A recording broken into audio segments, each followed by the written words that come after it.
आगामी विधानसभेसाठी संभाजी ब्रिगेड महाविकास आघाडीतील उद्धव सेनेतून 25 जागांसाठी आग्रह धरणार आहे। 23 ऑगस्ट रोजी पुण्यात संभाजी ब्रिगेडच्या कार्यकर्त्यांचा मेळावा होणार आहे।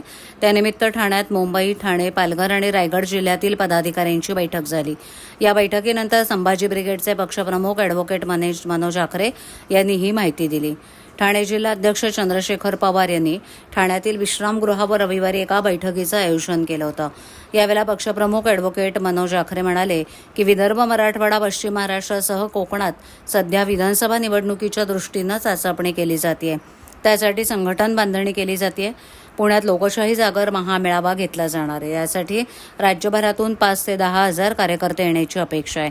संभाजी ब्रिगेड महाविकास आघाडीचा धर्म पाळणार आहे, मात्र उद्धव सेनेतून आपण किमान 25 जागांसाठी आग्रही राहणार आहोत। संभाजी ब्रिगेडमधून तयार झालेले राज्यभरात सध्या 17 ते 18 आमदार असल्यानं आपण जास्तीत जास्त जागा निवडून आणू शकतो, असा दावा त्यांनी यावेळेला केला। लोकसभा निवडणुकीत महाविकास आघाडीचे उमेदवार निवडून आणण्यातही भूमिका महत्त्वाची ठरली। भांडवलशाहीला हादरा देण्याचं आणि संविधान बचावाचं काम संघटनेनं केलंय। त्यामुळे आगामी निवडणुकीत आपल्याच विचारधारेची माणसं निवडून गेली पाहिजेत, असं आखरे यांनी म्हटलंय।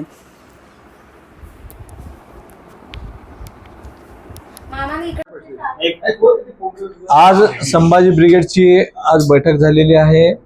मुंबई विभाग, रायगड विभाग आणि ठाणे विभागाची बैठक संपन्न झालेली आहे। कारण 23 ऑगस्ट 2024 रोजी बालगंधर्व पुणे येथे संभाजी ब्रिगेडचा लोकशाही जागर महामेळावा आहे।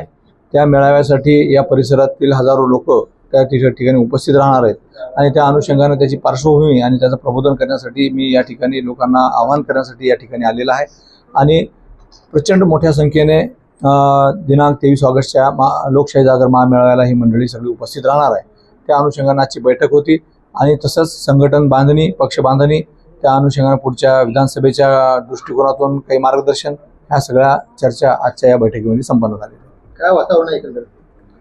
महाराष्ट्रामध्ये एकंदरीत सकारात्मक वातावरण आहे। संभाजी ब्रिगेड आणि शिवसेना उभाटा गट यांची आमची युती आहे, त्यामुळे पर्यायानं आम्ही महाविकास आघाडीमध्ये आहे।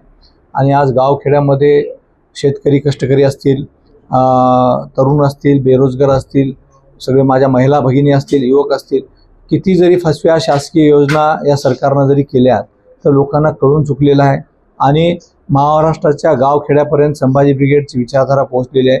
आम्ही आमच्या प्रबोधनाच्या माध्यमातून लोकांना जागृत करतो, अवगत करतो। त्यामुळे महाविकास आघाडीसाठी एक चांगलं वातावरण या महाराष्ट्रामध्ये आता निर्माण झालेलं आहे आणि निश्चितच 2024च्या विधानसभेच्या वर महाराष्ट्रातल्या महाविकास आघाडीचा झेंडा फडकणार। किती जागा मागणार आहे? आम्ही संभाजी ब्रिगेडच्या वतीनं 25 जागा मागितलेल्या आहेत। त्यावरची चर्चा होईल आणि त्यानंतर तो निर्णय होईल। आता चर्चासत्र चालू आहे।